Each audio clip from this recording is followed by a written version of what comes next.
न धर्मो न चार्थो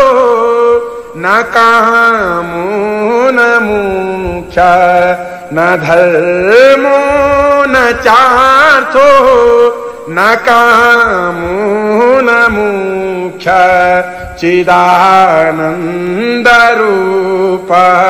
शिवोऽहं चिदानन्दरूपः शिवोऽहं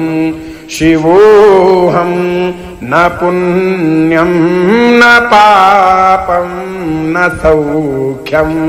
न दुःखं न मन्त्रो न तीर्थो न वेदा न यज्ञ न पुण्यं न पापं न सौख्यं न दुःखम्।